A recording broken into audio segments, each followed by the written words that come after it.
I believed a lie all those years. I was trying to hide away, ashamed of the light of day. Made a choice, thinking I'd be free, but that choice, it imprisoned me in my shame. Till I stepped into the light of God's love, the healing began. I'm free from the shame, I'm healed of the pain. I will be silent no more. I'm free from the lies, love opened my eyes. I will be silent no more. Love broke through to the heart of me. Now the truth has come and set me free from the past. When I stepped into the light of God's love, forgiven at last. I'm free from the shame, I'm healed of the pain. I will be silent no more. I'm free from the lies, love opens my eyes. I will be silent no more.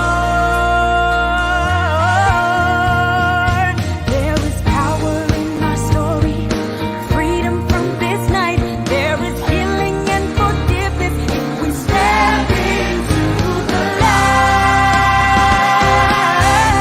I'm free from the shame, I'm healed of the pain. I will be silent no more. I'm free from the lies, love opens my eyes. I will be silent no more. I'm free from the shame, I'm healed of the pain. I will be silent no more. I'm free from the lies, love opens my eyes. I will be silent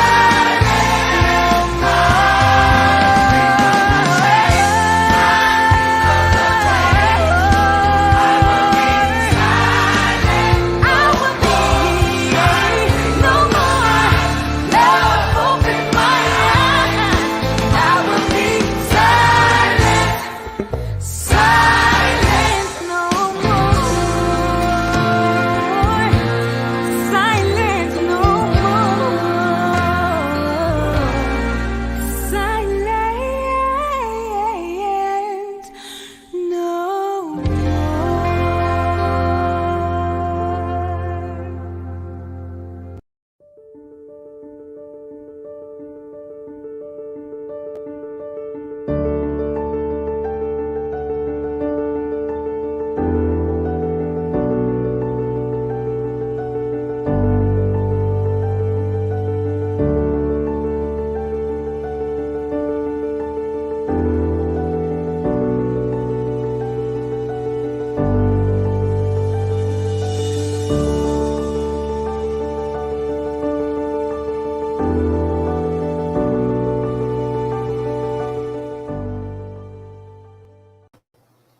Hello, this is Janet Morana. I'm the Executive Director of Priest for Life. I also co-founded the Silent No More Awareness Campaign along with Georgette Forney from Anglicans for Life. Well, did you ever think about abortion in terms of how young are young girls getting abortions? I mean, do you think that's a problem for teenagers or it's only when kids are in college? Well, joining me today is one of our Silent No More regional coordinators. Her name is Maureen Dice, and she coordinates in our campaign with two other wonderful regional coordinators up in the Chicago area. And joining us today to discuss this topic is Maureen Dice. Maureen, welcome to the program. Glad to be here. Thank you. So as I just said, we know Planned Parenthood and the abortion clinics, they target the young people. There are so many Planned Parenthoods are now even on college campuses. We have the guidance counselors in high schools are schooled basically by Planned Parenthood and have all the information at their fingertips. And your story, I'd like to focus on that a little bit right now because you were only 14 years old, right, Maureen, when you had your abortion? Yes. So tell our viewers right now, what brought that about, and involvement with your parents, the boyfriend. Just give us a snapshot on 14-year-old girl. So you must have been a freshman in high school? Yes. Yeah. So you were kind of young. So tell them how all this came about. Okay. Well, first of all, when I was suspecting I was pregnant, I know a person that was pregnant, and she had her test done at an abortion clinic because we didn't have the over-the-counter pregnancy test back then. I would have had to gone to a regular doctor. And actually, at my age, I could have not even gone to a regular doctor for a pregnancy test without parental permission. So I went to this abortion clinic, and I found out that it was positive.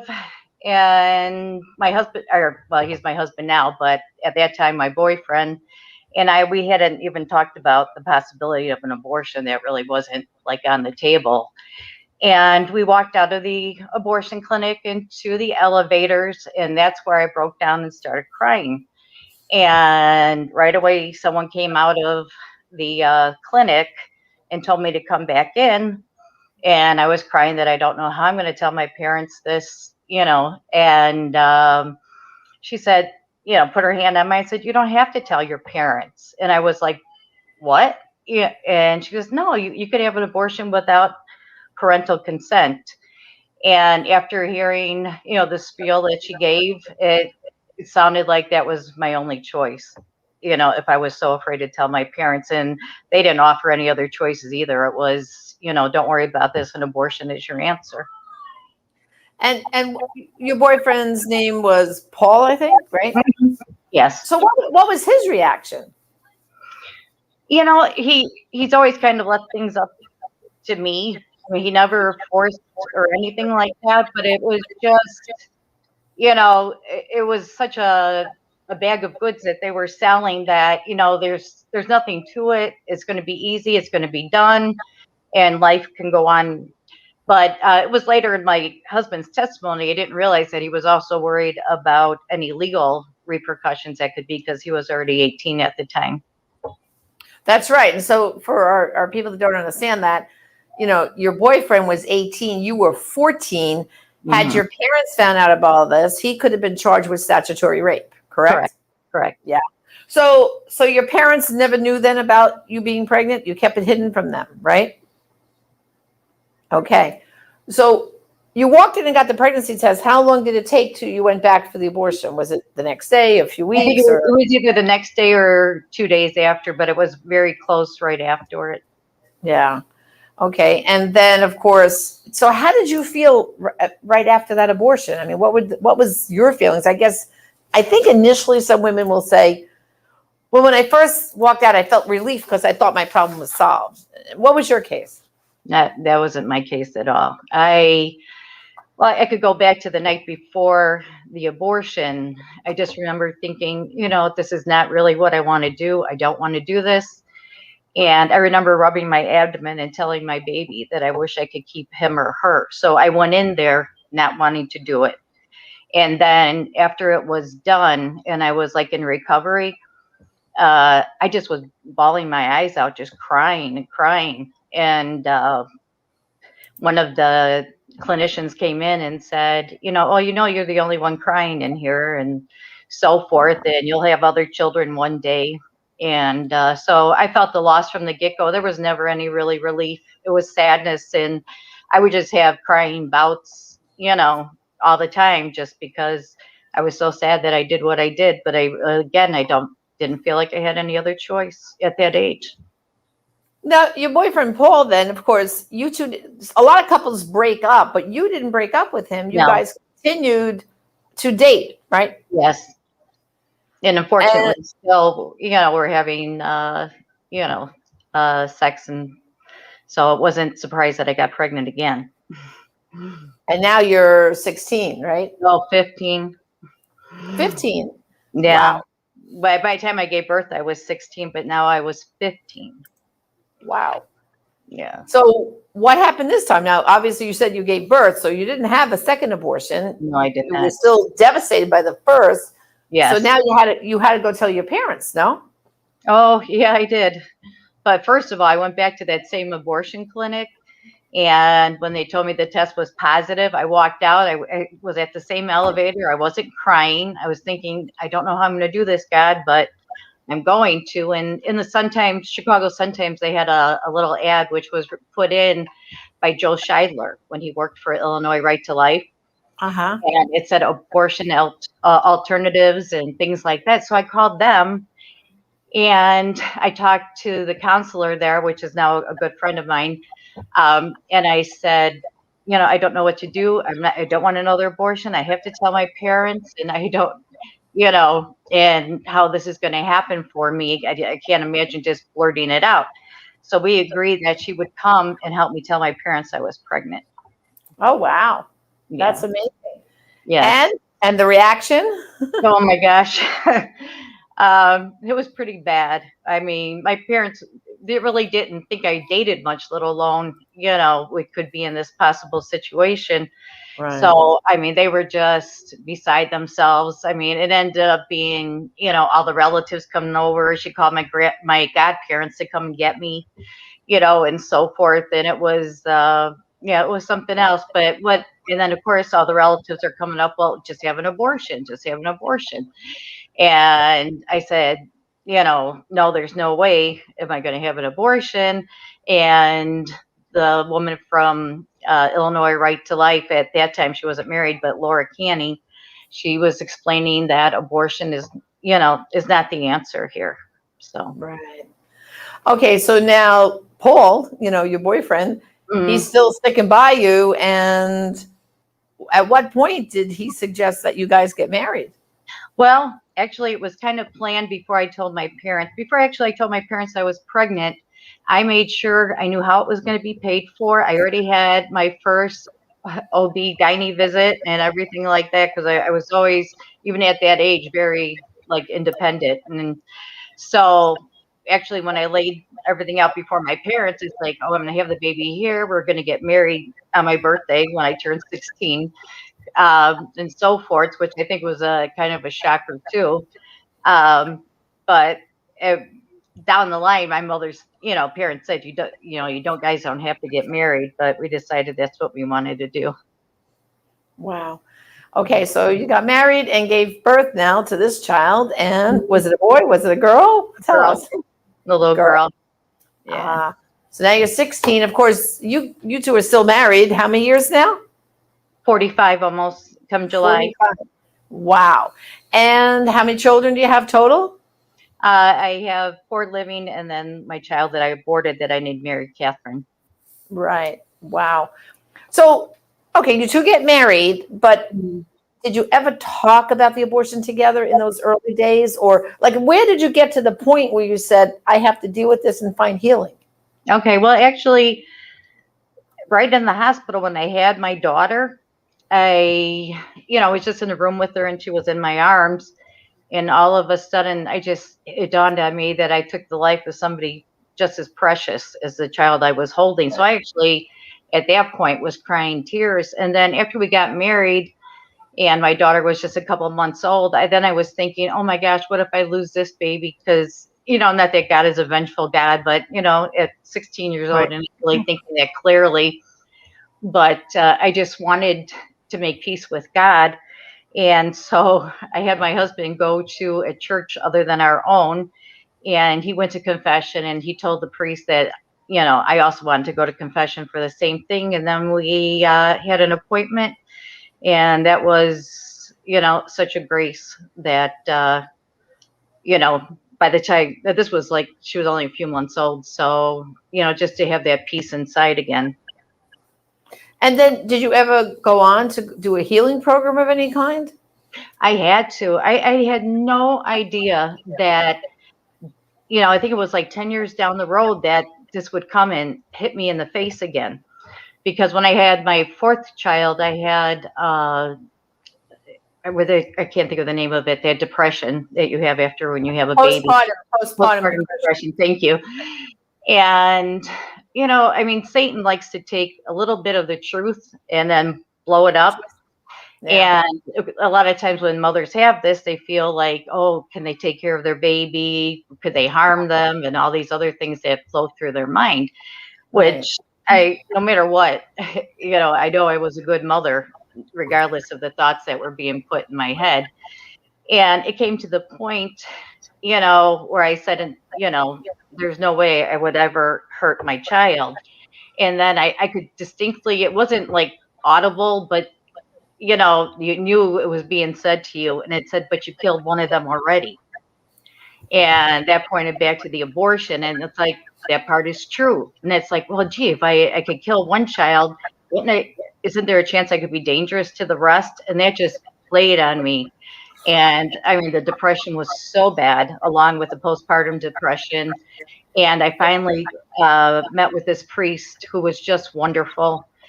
His name is Father John Grigas. He's no longer with us. He's in heaven now, but he was fantastic, and he really brought me to a place of healing. Well, now we have a question here. They're asking, how do you heal emotionally from the choice you made? They wanted to know, like, knowing like what you're saying right now, knowing I killed that first child. How do you heal from that emotion? They were asking. It takes time. And I do believe that you really do need some kind of program where you are making that peace. And I mean, one thing, even though I was having those bad thoughts later, after I went to confession, I did not have the guilt. I knew I was forgiven. The other things that came in my mind and so forth, that was more just a mental, emotional thing I was going through from the abortion, and I believe from an attack by Satan, because he knew one day that I am going to fight for life. And I always said, if I rallied around my 4 kids that I gave birth to all their lives, it's about time that I give attention to my Mary Catherine. Right. And so did you eventually go through like a Rachel's Vineyard or one of those programs, or no? I only did for the fact because I was going to be a regional coordinator, so that I could see what these plans, or not plans, I'm doing Programs. Programs are like. And even then, I could not believe when certain parts of it, I just started crying, and it's like, so it doesn't matter if it's decades, you never get over the loss of a child. Right. Well, we find, and I'm sure you would agree too, is that, like you said, you go to confession, so God has forgiven you. Yeah. So that little bit of that guilt has taken away. But the other deeper step that's harder to take is forgiving yourself. And I think that's what you're referring to now, is this process of, some of us describe it like peeling an onion away, a layer at a time. And that, every time, like you're in ministry now with Silent No More, so every time you help someone else or tell your story, another layer of that onion peels away, so that you come to a better place each and every time. Would you say that describes it? Definitely. So now let's talk about your husband for a minute, okay? I mean, you guys have beaten the odds, 40 some odd years married, 4 children. I mean, as you know, statistically, most couples break up very soon after the abortion. They rarely go on to get married. And sometimes when they do go on and get married, then they divorce. It fractures their relationship. But you guys beat all those odds. What do you think was the secret? Like, how did that happen? That you're not the statistic.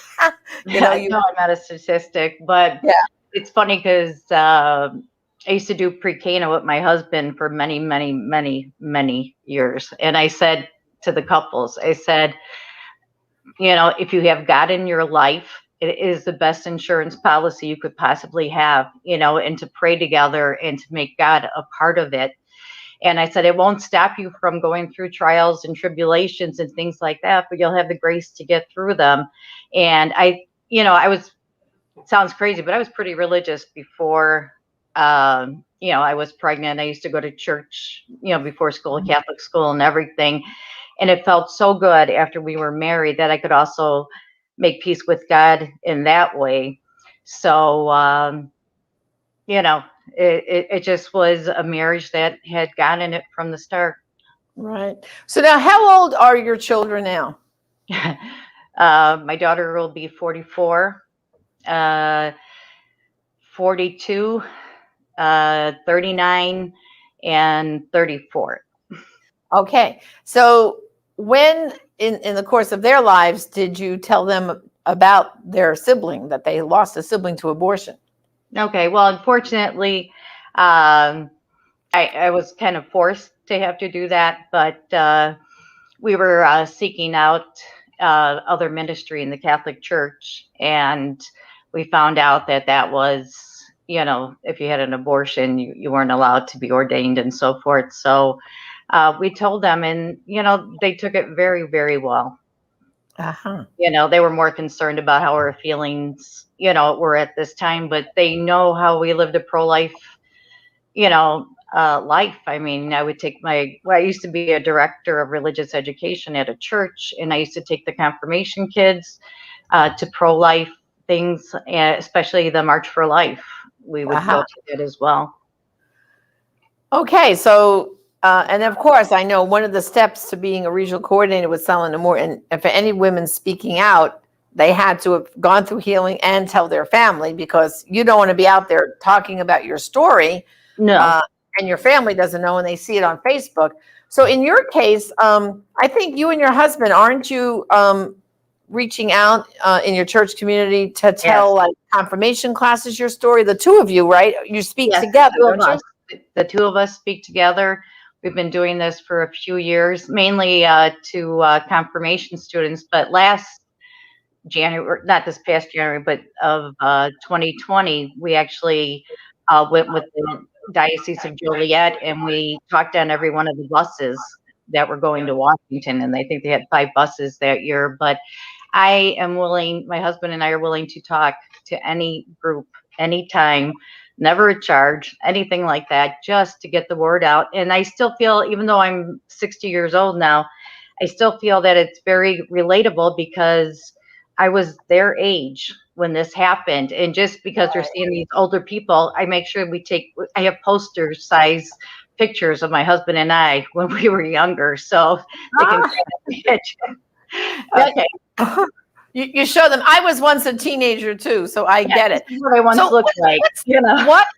What's the reaction, would you say, of these teenagers? Do they ask you questions? What's the reaction? I mean, especially the first one we did, it was so positive. And one young man went up to my husband and said, "Could I please shake your hand?" And they were very thankful. And even the priest who was watching, during our speech, he said, "You really got to those kids." And I still tear up when I come to the point, especially when I'm talking about the night before the abortion, and I tell them, plain and simple, this is what it is. This is why you don't want to do this. And even my last time we talked to a confirmation class, I incorporated part of the video of Silent No More, I'm doing good, Silent No More, Silent Scream. Silent Scream, but I did not go where it was graphic. I just left that, the audio on for that part. Right. And it's just like, you have to take them there for them to really know about it, so my testimony, hearing about what's done during an abortion and things like that, it really has to get in their face, or they won't understand. They'll just think it's, a reproductive right, which is crazy. I know. And then I'm guessing, like in your talk too, you must then incorporate the idea of chastity a little bit, right? Yeah. Because obviously you and Paul didn't get that message, because first it was the abortion, then you got pregnant again. So you were still, being promiscuous, so to speak. Yes. So I think the lesson for these kids is, listen, as they say, with you play with fire, you're going to get burnt. If you're having sex with your boyfriend, there's a good chance you're going to get pregnant, and then you're going to have to face this. So I mean, I think it's so wonderful that you are speaking to teenage kids, because we know statistically right now, so many of these young people are having sexual relations at younger and younger ages, and that's why when I started off the program and I said, you had your abortion at 14. Like, don't be shocked, everybody. I mean, unfortunately, I've heard stories of young girls as young as 12 and 11 have had abortions. I mean, now you're talking 7th and 8th grade, and it's happening. And, too often, I think, to me, in every confirmation class, they should be talking about abortion. I mean, how can they be confirmed in the Catholic faith and not hear about the teachings of the church with life? And I think I think parents and schools are skipping important steps here by not telling the truth to these kids. And I want to thank you and Paul, Maureen, because it's not easy to get up and keep telling your story every time. But look at how many young children that you're affecting, that maybe, they'll say, hey, you know what? It's like you're saying, don't go down this road. I did it. And it didn't stop, And let me tell you about it. Exactly. Okay, so here's another question.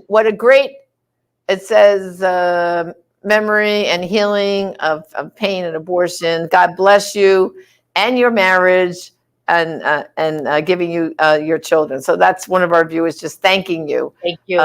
For you and Paul and your bravery to keep telling and telling and telling. It's one thing, like you said, we go to confession, we know God forgives us, but do we really want to keep playing that tape recorder? But that's what you two are doing. You're rewinding and playing the tape and rewinding and playing the tape.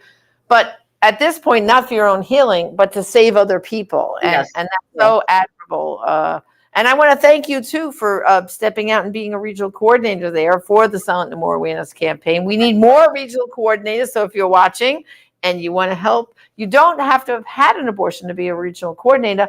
What you need to do is to be an ambassador in your community, to know the healing resources and programs in your community. So when someone comes to our website looking for help, we put them in personal contact with someone. Because wouldn't you say, Maureen, that's what these people need? A personal voice to say, we understand you're not alone, right? Definitely.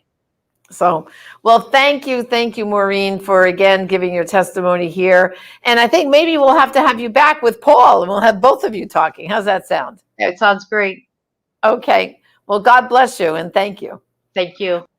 Well, brothers and sisters, if you want to go a little bit deeper into these stories here, I have a book I wrote called Recall Abortion. And in this book, you will hear testimonies of the women from Silent No More. We talk about all the facts, even the hard cases. There's stories in here of women who were raped and went on to have the abortion, talking to other women who were raped and gave birth to the child.